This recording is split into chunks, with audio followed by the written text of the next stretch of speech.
Welcome to All Kinds. I'm Kaya. Today we're going to talk about empty suits. Opposite imposter syndrome lies the unofficial empty suits. Credentialed, impressive backgrounds, prestigious universities, but about as useless as tits on a bowl or balls on a cow. How does it happen? And how do you deal if you're working with one? The undoing of our faces. No lines, no wrinkles, but also no expression. And who are you pointing that chin at? Where do we draw the line? Weekly updates, Olivia Jade, James Cordon, RuPaul gets ready to kick off 2021. Welcome back, everybody. I'm sure you guys have all seen it's been a crazy week as per usual. And we saw that Ellen now has corona. I know there's been a lot of comments and a lot of snark coming her way for it. I think the best one I saw that got a lot of likes was finally something positive about Ellen. Oof, you know? It was weird too, because I was reading just before that she was having trouble booking, sponsors and guests. And I guess, doesn't really have to worry about that right now. I hope she's okay. I don't know if Portia has it, but I'm sure she'll get excellent care. Not really concerned. And hopefully that's the same kind of care that is extended to her cast and crew should they be ill, because they've been doing this in the studio. So it's not remote. It's not Zoom. People coming in. I don't know what the protocols are, but hopefully it hasn't affected too many people. She has it. I'm sure we'll hear how she's doing and we wish her the best.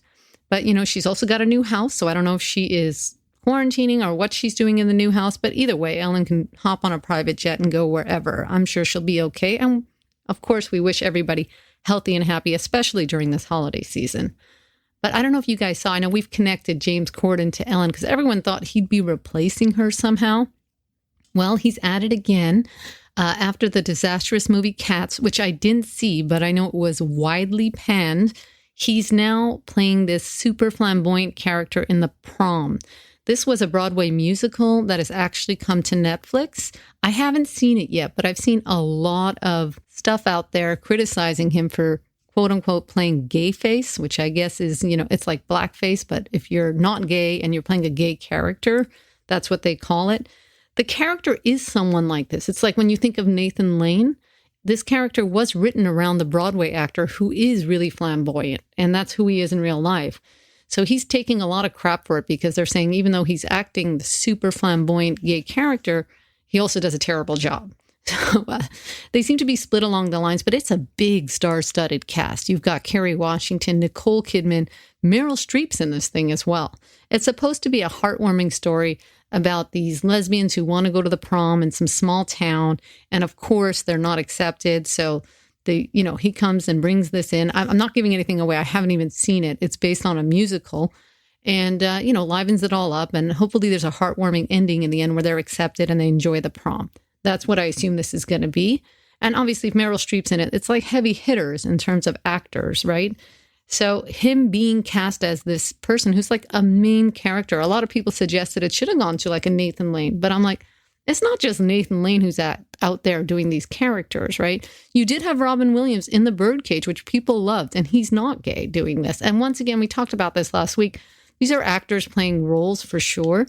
And for sure, Hollywood needs to be more inclusive across the board, but it's a role. And I think ultimately, since people didn't have a problem with Robin Williams, if he had done a good job, I don't think there would be this backlash. I don't know, but I don't think so. I'm not a huge fan, and people just love this guy. They love him, but we did talk about all the backlash about him not being a nice person in real life. It's very hard to know it with anyone in the public eye what they are, but a lot of stories came up, and he did go to this one meeting that was trying to get writers less pay. He did deny that he was trying to get them less pay, but then admitted he did go to this meeting trying to get them less pay. So you can't really win. So he's a polarizing character. And I guess he didn't take over Ellen's show because her show came back on. But even though it's struggling, he's still doing his thing. And he was an actor before he got a talk show. You got to remember that. Like him or hate him, this is what he's up to. He's determined to continue making movies. He loves Broadway and he's playing this character. So some people are offended. It seems like just supposed to be a heartwarming holiday movie. If you're into that type of thing, you'll enjoy it. But if you're not and you hate him, don't even bother. I mean, we'll see how that plays out. He hasn't really said anything about it either. It's just, the backlash I think is just starting. I think the movie just hit. So we'll see how that plays out. But you guys know I talked about that How To with John Wilson last week on HBO. That was amazing. I just saw that it was renewed for a second season, which is awesome. The show was absolutely amazing, super unique and original. I don't know what he'll do for a second season, but I'm definitely going to tune in. And of course, big news. You guys know I'm a big fan. RuPaul is back. She's having the latest season come out January 1st. So I can't wait. I need some kind of comedy. I really hope this year's going to be good and funny. We need to laugh. And I did see in the cast, there is a comedy queen. So they really need to up their snatch game. So the biggest episode that I like from any season, All Stars or regular seasons, and even the international version, is Snatch Game. That's when they impersonate a celebrity and they're off the cuff. It's like comedy improv. They need to be funny and they need to also look and act like the character. And I think with this year, we should see some really interesting ones. I'd like to see some in the modern culture. Someone always tries to do Nancy Grace and like butchers it. But especially like with Meg Thee Stallion, Cardi B, that was huge this year. And we do have a makeup artist who's going to be the one who transformed Lil Nas X into Nicki Minaj. So we do have some big expectations, and we're good to see some current pop culture that we all know who they are. And I think the funniest would be Cardi B, because she has such a thick accent and you can really do a lot with that. And if you're not a funny person, at least if you can do a good accent, you could really get away with it. There's no excuses is what I'm saying. Obviously, it's history making because RuPaul has never had a trans person on. Well, she has had the first trans person, Peppermint, but I believe Peppermint was trans after, or came out with the statement after. But this is going to be the first time you have a trans man who's going to come in as a drag queen. And I believe that's the makeup artist. So we're going to see how this plays out and how it works because, you know, we're so used to drag queens. We've never seen the drag kings. And, you know, part of being a drag queen is these guys have to tuck, they have to pad. So I don't know if the trans person is going to have to do all that and how it's going to affect anything. It shouldn't in terms of character, but we'll see. You know, we're bringing a lot of hardcore talent this year across the board, all of them. And obviously there's that historic component, but the game has been upped. This show is everywhere. Everybody knows this show. Everybody has high expectations. So I want to see if they're able to keep this going. I mean, it gets a little more vanilla each year. That's why I really appreciated RuPaul's Drag Race UK. But with such high expectations, and these people need to cater to their social media, so we don't know if they're willing to, you know, go that extra mile and be a little, maybe it's controversial, maybe it's something completely different out of the mainstream. I would like to see some original creativity for sure, not to have what we expect. Hopefully, it'll bring some much needed laugh and fun coming our way January 1st. I'm super excited. So I don't know if you guys saw Olivia Jade. I don't know if you guys remember this whole scandal with the college admissions. They were paying this guy. Her parents were Lori from Full House and Massimo, that's the father. They paid like $500,000 to say that she was a coxswain on a rowing team so she can get into university. Now, she went on Red Table, which is Jada Pinkett's show, and Jada's mom was not having it. Her name is Adrienne, and she was like, you know, why are we giving this platform? You know, we would never get the platform if the shoe was on the other foot. Why do we always have to be the better ones? And I agree also because why let her come on and clean this away? We know there's going to be a PR stunt. Why use this for that? Especially with what women of color have never gotten this opportunity. And not to mention that these scholarships, a lot of, you know, people who don't come from a privileged background, this is how they get into it, athletics. It's like the only way for some people to get into a university like this. So for her to do that, and in the beginning, she said she didn't know anything about it. And I believe on the show, she said she didn't know. But she definitely knew because in the documents, it came out, I guess in court or whatever, she told her parents about this guidance counselor who was expressing doubt about her athletics. I guess the guidance counselor needs to okay some of the paperwork and saw that and was like, what the F? And they went down and confronted her, the parents, and they're like, how dare you? Like Massimo was like, don't take opportunities away from my daughter. How dare you say anything? So she knew this was going on. You know, she says she's sorry now, but she doesn't deserve to be shamed and punished, and she needs a second chance. I don't agree with that at all, because exactly what Jada's mom was saying, like most people who are disadvantaged do not get a second chance. And I don't think she should have been using that platform. You know, it's been a hard-won victory for many people from either poverty backgrounds or just not having these means or these opportunities. And for her to just come on, yeah, I'm sorry, and saying she didn't really know, but she did know. She's reporting to her parents that the guidance counselor is questioning this. She knows that she's pretending to be some kind of rower, which she definitely is not. But don't forget, guys, she has a big business she needs to keep going. Remember, she was a big influencer selling the beauty products and all that. And we all said, we know these people are going to make a comeback. I don't think that was the platform for it. I agree with Jada's mom. And I don't think she's sorry. And I don't think she really cares. So she's going to be fine. I'm not worried about it. But what can you do? No one with money really gets canceled anyway. She's probably going to be sponsored by Goya or something before you know it. But anyway, I finally watched The Undoing. Okay, and I was watching that. That's the one with Nicole Kidman and Hugh Grant. And everyone was talking about it. And I'm not going to give the story away. I was let down by the last episode. But I mean, I was so distracted by just Nicole Kidman's face. There's been, I don't know what kind of surgery or Botox or what. It's like she can only do the same expression. If she wanted to emote anything, they would have to zoom in on her eyes. She had such a line-free face and like a pointy chin. And I was wondering about that. And I looked it up. And a lot of people are doing this pointy chin. It's called a V-line surgery where they like shave down their jaw. Or there's other ways you can do it. But it's a big surgery. And it's to have a pointy chin to make your face look more heart-shaped. The whole story was Nicole Kidman's coats. I don't know if you guys saw The Undoing. She's wearing one jewel tone coat after another, but basically has these two favorites. And it's like New York. So she really stands out. She's very tall. I didn't realize how tall she is, but in any scene you see her, she's like towering over people. She was also very, very thin, which sometimes we'd be watching like a hardcore scene. And then my husband and I would be like, oh my God, someone needs to feed her, like it would be a little distracting. And again, her face was the whole story. Like it didn't really have any other expression. You guys will see what I mean. I mean, she barely moved her eyebrows. I was like, okay. And then the other thing I noticed, you guys know I'm a big champion of equal opportunity nudity. We saw not even a butt cheek. Nothing. No topless guy even. They were huge on sexualizing this affair. And what I understand, this is based off a book.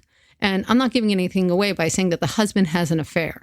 And in the affair, they don't sexualize the girl. But in the movie, I mean, we see this girl's tits. We even see her vagina. We're constantly sexualized with this girl. And we even see some of Nicole in a shower. And I don't have a problem with that, except throw me a bone. Let me see an ass cheek. Something. Zero. We saw nada. We didn't see one thing from a naked guy whatsoever. So it was no equal opportunity nudity. And all we saw was the same expression from Nicole. It's a good show. Like it's a good suspense. I'm disappointed with the ending, but you might love it. I mean, they have to take some liberties from the book.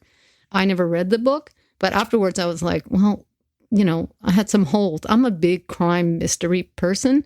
And I was like, okay, like I've watched all of Law and Order. And I'm like, well, if that's how they're ending this, what about this? I don't want to give it away, but you guys let me know if you thought it should have ended that way. And if you were able to tell when Nicole was having any other feeling other than the main one, because that's all we saw. And like I said, they would just have to zoom up on her teary eyes. That was pretty much it. Well, guys, I got to go to commercial real quick. Are you searching for some meaning, but you don't want to think too much about it? You're thinking about maybe joining a cult, but worried about all the time, thought, and hating of the other's commitment? Just want to feel part of something and a little special? Well, then the latest overpriced phone is just for you. Whether it's the Fruity brand or any other, it's all the same, and you'll be part of a special club. No matter it won't fit in your hand, pocket, or handbag of any kind, no matter your current phone works just fine. The latest overpriced phone will signal to all around you that you are part of a special group willing to fork over money and part of your identity to matter. If you are really a believer, you won't even buy a case like they do in the movies. Just be sure to pull it out whenever possible so everyone sees your massive devotion so they know where you stand. Get the latest overpriced phone just in time for the holidays. And I'm back. Well, guys, I wanted to talk about empty suits. It's something that happens a lot, and you really can't talk about it without addressing first imposter syndrome. And for those of you who don't know, imposter syndrome is when people feel like they're really just a lie. They're faking it. And it usually happens to people in position of power as you move up in your career. It used to be focused on high achiever women, but now studies have discovered that it actually affects both men and women equally. So you feel like, how did I get there? I'm fooling people. I don't really deserve this job. But on the other end, I've noticed we do have so many empty suits. And you always wonder, sometimes you'll be like, okay, this person, we'll just say it's a VP, right? you're like, wow, they must really have worked hard. And you see the resume and it looks like they did. And then you're like, why is there a disconnect?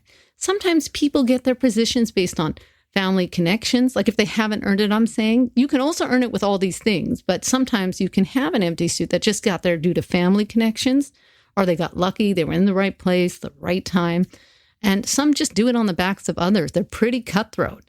Women are used to spotting this, as unfortunately men are still 82% of management. So women will notice this a lot quicker than guys. And I don't know if you guys saw this, Germany is enforcing quotas now for management because they did realize that, when they asked politely, it wasn't happening. Because let's face it, women have been working now for many, many years, and it just doesn't make sense that 82% of all management, just management, I'm not even talking about the board, is dudes. That makes no sense. And I know lots of qualified women. My actual sister-in-law, she's been promoted to management at Walmart, which I'm delighted to see. So glad to see that we are making some adaptations, but I think we're going to end up getting to be like Germany if things don't move a little bit quicker, because it's just not right. People who have worked for it and have earned it deserve it, and we should allow that. But there are empty suits taking their places. Then there are lots of key indicators to know if you're working with an empty suit. These are the people who do a lot of make work, projects that they're unnecessary, but they want to buy up time with something that's basically fluff. So it takes away from your time when you have things to do, and it's a make work project. But if they're in a position of leadership, you don't really have a choice. They are literally the definition of this meeting could have been an email. You'll see a lot of that. And they also like to ask useless questions all the time to extend a meeting. If like you're having something that needs to happen, like a basic training, maybe coming from HR, stuff you should already be aware of. It's just policy that they have to roll out a training. This person will definitely extend this way longer than necessary, asking some basic questions that A, they already know the answer to, or B, is going to be covered in just a second, and everybody knows that. You'll find it's usually them piping up all the time just to justify their presence and be heard so everyone thinks they know what they're talking about. They will also be prone to using excessive jargon and industry terms. They'll try to do like a whole flurry of these things to make it seem like they know what they're talking about. The biggest thing you have to watch out for is they are prone to taking exclusive credit or exaggerating their contribution if they're in a group. Some will literally steal word for word. So be sure to copy other people other than this person on the email so they can't just literally take the body of your email and send it and pass it off as their own. They're always mentioning how busy they are. Always. They'll always throw out a few terms, this project, that project, and maybe something that is going on in the company, and maybe you didn't know they were involved, and they will suddenly just act like they were, but they're not. So it's very hard, and you will spot these people. And like I said, women might be more prone to spotting this because they've seen people be passed over them that were not qualified, and then see them talk about how they rightfully deserve that place, and they don't know what they're talking about. That can happen. Again, I want to point out there are a lot of deserving people in leadership, and that's not who we're talking about. We're not talking about someone who's earned it, someone who's great. There's lots of great leaders and mentors out there. But how do you deal with this? Well, everybody knows the first rule of business is CYA. You got to cover your ass. And that involves many things, especially where this person's concerned, because not only can they stop your career trajectory, but they can cost you a job. I mean, it'll look like you're not doing anything. You got to be careful. You want to provide as least amount of information as possible. You keep it light and airy, even if it just seems like an innocent conversation, getting a snack, you bump into this person. How are you doing? What are you guys working on? They might even ask something like, oh, how did you deal with this problem? I heard you guys were having this problem. No, defer. Everything's great now. We figured it out. We're all good. Thanks. You want to just be very, very careful about how much information you ever give to these people. And you should be worried, period, about in-person conversations. Get whatever you can in writing. CCing, carbon copying, whatever you want to call it, is your best friend. You always want to copy someone. You don't need to blind copy someone, but always in writing, especially if they're making promises, because they like to play a little strategically. And if they're in a position of power, they might say, oh yeah, we want to see your capabilities. So I thought maybe if you can assist on this project, we can get you to that next level. It's going to go nowhere. That's not true. If they wanted to give you a promotion, they would. So be very careful. Document everything. A spreadsheet is your best friend. Dates, times, think about it like you're in court, especially if this is something you really want. Watch out for their alliances, because these people don't do real work. they will spend their times in like a Game of Thrones mentality or like, Henry VIII. They're making a court. They will make alliances. And you got to watch out for an alliance member coming in because they always want to come back to the main person and feed them whatever nugget they found out. So be careful for that. And you got to watch out because they will use a lot of business lingo, priorities, initiatives, that kind of thing. And whatever industry terms. And that to make it sound like it's work related and it has nothing to do with you, when really they're just trying to pick your brain. So I hope these tips are good and that you guys are able to use them when you're watching out for that. If you're trying to get that next promotion, but an empty suit is standing in your way, it's very difficult. I mean, you'd be surprised who is an empty suit. I was shocked. I was working for this amazing company and they don't hire empty suits typically. But right when they hire you, they send you off to a training and you get to meet all these amazing people. And we had to work together collaboratively in a project. We realized quickly that this person was off. It's such an impressive resume. And they were hired for like the top tier of the company. I'm in sales and we were senior account executives and junior account executives. And there were a couple managers also in my training group. And then this guy was hired for like a special unit where it's just for specifically mega clients.